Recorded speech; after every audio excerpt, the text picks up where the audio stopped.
EVM ಬಗ್ಗೆ BJP ಕನಿಷ್ಠ ಅಮೆರಿಕದ ತಮ್ಮ ನೆಚ್ಚಿನ ನಾಯಕಿ ಹೇಳಿದ್ದನ್ನಾದ್ರೂ ನಂಬ್ತಾರ. ಟ್ರಂಪ್ ಅಂದ್ರೆ ಬಿಜೆಪಿಗೆ ಬಹಳ ಇಷ್ಟ. ತುಳಸಿ ಅಂದ್ರೂ ಬಿಜೆಪಿಗೆ ಫೇವರಿಟ್. ಈಗ ತುಳಸಿನೇ ಹೇಳಿದ್ದನ್ನ ಬಿಜೆಪಿ ಒಪ್ಪತ್ತಾ? ಚುನಾವಣೆ ಸೋತಾಗ ಮಾತ್ರ ಇವಿಎಂ ಬಗ್ಗೆ ಆಕ್ಷೇಪಿಸುವ ವಿಪಕ್ಷಗಳು ಈಗ್ಲಾದ್ರೂ ಎಚ್ಚೆತ್ಕೊಳ್ತಾವ. ಇವಿಎಂಗಳು ಸುಲಭವಾಗಿ ಹ್ಯಾಕಿಂಗ್ಗೆ ಗುರಿಯಾಗತ್ತೆ ಅಂತ ಅಮೆರಿಕದ ರಾಷ್ಟ್ರೀಯ ಗುಪ್ತಚರ ನಿರ್ದೇಶಕಿ ತುಳಸಿ ಗಬ್ಬಾರ್ಡ್ ಹೇಳಿದ್ದಾರೆ. ಆದರೆ ಭಾರತದ ಚುನಾವಣಾ ಆಯೋಗ ಮಾತ್ರ ಇವಿಎಂಗಳನ್ನ ಸರಿಯಾದ ಮತ್ತು ನಿಖರವಾದ ಕ್ಯಾಲ್ಕುಲೇಟರ್ಗಳಿದ್ದಂತೆ ಅಂತ ಹೇಳ್ತಿದೆ. ಯಾವ್ದು ನಿಜ? ಬರೀ ಇವಿಎಂ ಅನ್ನ ಸಮರ್ಥನೆ ಮಾಡಿಕೊಂಡೇ ಬಂದಿರುವ ಚುನಾವಣಾ ಆಯೋಗದ ಸ್ಪಷ್ಟನೆ ಎಷ್ಟು ವಿಶ್ವಾಸಾರ್ಹ? ಇತ್ತೀಚೆಗೆ ಅಮೆರಿಕದ ರಾಷ್ಟ್ರೀಯ ಗುಪ್ತಚರ ನಿರ್ದೇಶಕಿ ತುಳಸಿ ಗಬ್ಬಾರ್ಡ್ ಅವರು ಇವಿಎಂ ವ್ಯವಸ್ಥೆ ದುರ್ಬಲವಾಗಿದೆ ಮತ್ತು ಹ್ಯಾಕ್ ಮಾಡಬಹುದಾಗಿದೆ ಅಂತ ಹೇಳಿದ್ದಾರೆ. ಇವಿಎಂ ಹ್ಯಾಕ್ ಆಗುವ ಸಾಧ್ಯತೆ ಇದೆ ಅಂತ ತೋರಿಸೋಕೆ ಪುರಾವೆಗಳಿವೆ ಅಂತ ಕೂಡ ಅವರು ಹೇಳಿದ್ದಾರೆ. ಇವಿಎಂಗಳನ್ನ ಹ್ಯಾಕ್ ಮಾಡಿ ಫಲಿತಾಂಶವನ್ನ ತಿರುಚಬಹುದು ಅನ್ನೋದಕ್ಕೆ ಪುರಾವೆಗಳನ್ನ ನಮ್ಮ ತಂಡ ಕಂಡುಕೊಂಡಿದೆ ಅಂತ ಅವರು ತಿಳಿಸಿದ್ದಾರೆ. ಅಮೆರಿಕದ ಚುನಾವಣೆಗಳ ಸಮಗ್ರತೆಯನ್ನ ಖಾತ್ರಿಪಡಿಸೋಕೆ ಬ್ಯಾಲೆಟ್ ಪೇಪರ್ ಬಳಕೆಯನ್ನ ಕಡ್ಡಾಯಗೊಳಿಸಬೇಕು ಅಂತ ಗಬ್ಬಾರ್ಡ್ ಒತ್ತಾಯಿಸಿದ್ದಾರೆ. ಅವರ ಈ ಹೇಳಿಕೆಯಿಂದಾಗಿ ಇವಿಎಂಗಳ ಸುರಕ್ಷತೆಯ ಬಗ್ಗೆ ದೇಶಾದ್ಯಂತ ಮತ್ತೊಮ್ಮೆ ತೀವ್ರ ಚರ್ಚೆ ಆರಂಭವಾಗಿದೆ. ಭಾರತದಲ್ಲಿ ಚುನಾವಣಾ ಆಯೋಗ ಬ್ಯಾಲೆಟ್ ಪೇಪರ್ ಬಳಕೆ ಬಗ್ಗೆ ಯೋಚಿಸುತ್ತಿದೆಯಾ ಅನ್ನೋ ಪ್ರಶ್ನೆಯನ್ನ ಅನೇಕರು ಎತ್ತಿದ್ದಾರೆ. ಇಲ್ಲಿ ಇವಿಎಂಗಳನ್ನೇ ಬಳಸಲಾಗುತ್ತೆ. ಇವಿಎಂಗಳ ಬಗ್ಗೆ ಹಲವು ಅನುಮಾನಗಳು ಮೊದಲಿಂದಲೂ ಇವೆ. ಆದರೆ ಗಬ್ಬಾರ್ಡ್ ಅವರ ಹೇಳಿಕೆ ಭಾರತದ ಇವಿಎಂಗಳಿಗೆ ಅನ್ವಯಿಸುವುದಿಲ್ಲ ಅಂತ ಚುನಾವಣಾ ಆಯೋಗ ಸ್ಪಷ್ಟಪಡಿಸಿದೆ. ಭಾರತದ ಇವಿಎಂಗಳು ಅಮೆರಿಕ ಮತ್ತು ಇತರ ದೇಶಗಳಲ್ಲಿ ಬಳಸುವ ಇವಿಎಂಗಳಿಗಿಂತ ಸಂಪೂರ್ಣವಾಗಿ ಭಿನ್ನವಾಗಿವೆ. ಅವುಗಳನ್ನ ಇಂಟರ್ನೆಟ್, ವೈಫೈ ಅಥವಾ ಯಾವುದೇ ನೆಟ್ವರ್ಕ್ಗೆ ಸಂಪರ್ಕಿಸಲು ಸಾಧ್ಯವಿಲ್ಲ. ಇವಿಎಂಗಳು ಸರಳ, ನಿಖರ ಮತ್ತು ವಿಶ್ವಾಸಾರ್ಹ ಕ್ಯಾಲ್ಕುಲೇಟರ್ನಂತೆ ಕಾರ್ಯನಿರ್ವಹಿಸುತ್ತೆ ಅಂತ ಆಯೋಗ ಹೇಳಿದೆ. ಅಮೆರಿಕದಲ್ಲಿ ಇವಿಎಂ ವ್ಯವಸ್ಥೆ ಇಂಟರ್ನೆಟ್ಗೆ ಸಂಪರ್ಕಗೊಂಡಿರೋದ್ರಿಂದ ಅದನ್ನ ಹ್ಯಾಕ್ ಮಾಡುವ ಸಾಧ್ಯತೆಗಳು ಹೆಚ್ಚು ಅನ್ನೋದು ಆಯೋಗದ ವಾದ.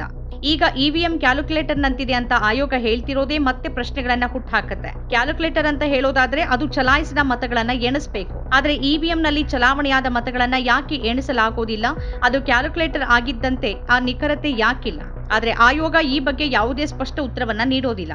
ಮತಗಳ ಹೊಂದಾಣಿಕೆಯ ಡೇಟಾಗೆ ಸಂಬಂಧಪಟ್ಟಂತೆ 2019ರ ಲೋಕಸಭೆ ಚುನಾವಣೆ ಮತ್ತು 2024ರ ಲೋಕಸಭೆ ಚುನಾವಣೆಯಲ್ಲಿ ಅನುಮಾನಗಳಿದ್ವು.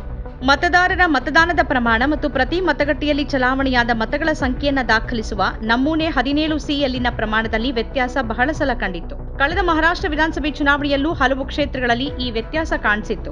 ಅಸೋಸಿಯೇಷನ್ ಫಾರ್ ಡೆಮೊಕ್ರೆಟಿಕ್ ರಿಫಾರ್ಮ್ಸ್ ಅಂದ್ರೆ ಎಡಿಆರ್ ಕೂಡ ಚುನಾವಣಾ ಆಯೋಗವನ್ನ ಈ ಬಗ್ಗೆ ಹಲವು ಬಾರಿ ಪ್ರಶ್ನಿಸಿದೆ. ಕೆಲವು ಇವಿಎಂಗಳು ಕಳಪೆಯಾಗಿ ಕೆಲಸ ಮಾಡುವುದು ಕೂಡ ಕಂಡು ಬಂದಿದೆ. ಇವಿಎಂ ಒಂದು ಕ್ಯಾಲ್ಕುಲೇಟರ್ ಆಗಿದ್ರೆ ಅದು ಚಲಾಯಿಸಿದ ಮತಗಳನ್ನ ಮಾತ್ರ ಎಣಿಸಬೇಕಾದ ರೀತಿಯಲ್ಲಿ ಕೆಲಸ ಮಾಡಬೇಕು. ಇಷ್ಟೇ ಅಲ್ಲ, ಇದರ ಹೊರತಾಗಿ ಚುನಾವಣಾ ಆಯೋಗದ ಬಗ್ಗೆ ಹಲವು ಪ್ರಶ್ನೆಗಳನ್ನ ಎತ್ತಲಾಗಿದೆ. ಪಾರದರ್ಶಕತೆಯ ಬಗ್ಗೆ ಚುನಾವಣಾ ಆಯೋಗದ ಎದುರು ಹಲವು ಬಾರಿ ಹಲವು ಪ್ರಶ್ನೆಗಳನ್ನ ಎತ್ತಲಾಗಿದೆ. ಅಂತಹ ಒಂದು ಪ್ರಶ್ನೆ ಮತಗಳ ಡೇಟಾ ಹೊಂದಾಣಿಕೆಯ ಬಗ್ಗೆ ಇದ್ರೆ, ಇನ್ನೊಂದು ಪ್ರಶ್ನೆ ಮತಗಳನ್ನ ದಾಖಲಿಸುವ ಫಾರ್ಮ್ 17C ಬಗ್ಗೆ ಕೇಳಲಾಗಿದೆ. ಕಡೆಗೆ ಈ ವಿಷಯ ಸುಪ್ರೀಂ ಕೋರ್ಟ್ಗೂ ಹೋಯಿತು. ಅದರ ಬಗ್ಗೆ ಚರ್ಚೆಗಳು ನಡೆದವು. ಮಾನವ ಶಕ್ತಿ ಕೊರತೆ, ಮತದಾನ ನಡೆಯುವ ದೂರದ ಸ್ಥಳಗಳಲ್ಲಿ, ಹಳ್ಳಿಗಳಲ್ಲಿ ಅಥವಾ ಸಣ್ಣ ಪಟ್ಟಣಗಳಲ್ಲಿ ಇಂಟರ್ನೆಟ್ ಸಂಪರ್ಕ ಸಿಗದ ಕಾರಣ ಅದನ್ನ ಹಂಚಿಕೊಳ್ಳೋಕೆ ಸಾಧ್ಯವಿಲ್ಲ ಅಂತ ಆಯೋಗ ಹೇಳಿತು. ಆಯೋಗದ ವಾದಗಳ ಆಧಾರದ ಮೇಲೆ ಆ ಅರ್ಜಿಯನ್ನ ಸುಪ್ರೀಂ ಕೋರ್ಟ್ ತಿರಸ್ಕರಿಸಿತ್ತು. ಇವಿಎಂ ಮತ್ತು ವಿವಿಪ್ಯಾಟ್ ಸ್ಲಿಪ್ಗಳ ನಿರ್ವಹಣೆಯ ಸಮಯದಲ್ಲಿ ಆಗಬಹುದಾದ ದೋಷಗಳು, ಡೇಟಾ ಎಂಟ್ರಿ ಸಮಸ್ಯೆ ಅಥವಾ ತಾಂತ್ರಿಕ ಅಸಮರ್ಪಕತೆ ಸೇರಿದಂತೆ ವಿವಿಧ ಅಂಶಗಳು ಇಂತಹ ವ್ಯತ್ಯಾಸ ಉಂಟಾಗೋಕೆ ಕಾರಣ ಇರಬಹುದು. ಆದರೆ ಅಂತಿಮವಾಗಿ ಇವೆಲ್ಲವೂ ಚುನಾವಣಾ ವ್ಯವಸ್ಥೆಯಲ್ಲಿನ ಪಾರದರ್ಶಕತೆಯ ಬಗ್ಗೆ ಪ್ರಶ್ನೆಗಳನ್ನ ಹುಟ್ಟುಹಾಕುತ್ತೆ. 2024ರ ಲೋಕಸಭೆ ಚುನಾವಣೆಯ ನಂತರ ಫಾರ್ಮ್ 17C ಬಹಳ ದೊಡ್ಡ ಸಮಸ್ಯೆಯಾಗಿ ಕಾಣಿಸಿದೆ ಮತ್ತು ಚುನಾವಣಾ ಆಯೋಗ ಈ ಬಗ್ಗೆ ಯಾವುದೇ ಸ್ಪಷ್ಟತೆಯನ್ನ ನೀಡ್ತಾ ಇಲ್ಲ. ಇನ್ನು SLU ಅಂದ್ರೆ ಚಿಹ್ನೆ ಲೋಡಿಂಗ್ ಘಟಕ. ಚಿಹ್ನೆ ಲೋಡಿಂಗ್ ಘಟಕ ಬಹಳ ಮುಖ್ಯವಾಗಿದೆ.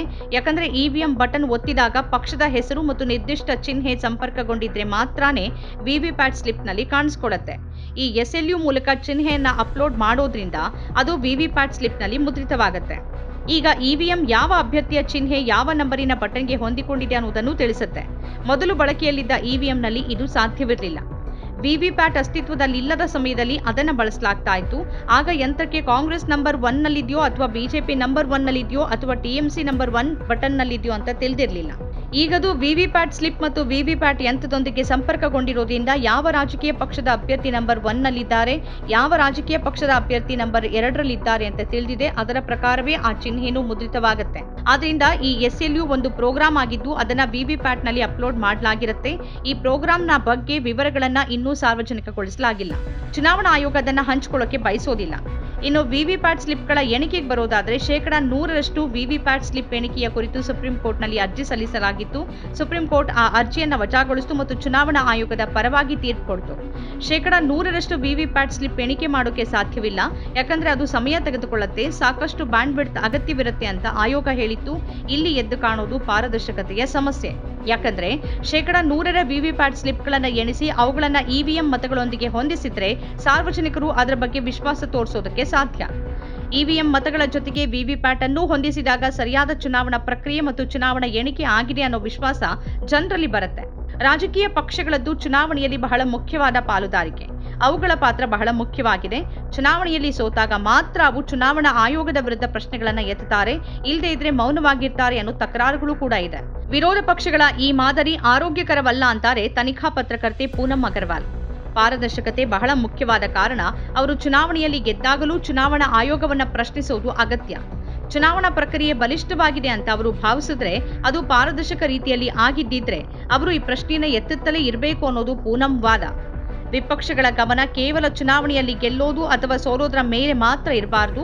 ಅವರ ಗಮನ ಚುನಾವಣಾ ಪ್ರಕ್ರಿಯೆಯನ್ನ ಸರಿಯಾಗಿ ಅನುಸರಿಸಲಾಗ್ತಿದೆಯಾ ಅಥವಾ ಇಲ್ವಾ, ಅದು ಪಾರದರ್ಶಕವಾಗಿದೆಯಾ ಅಥವಾ ಇಲ್ವಾ ಅನ್ನೋದ್ರ ಕಡೆ ಇರಬೇಕು.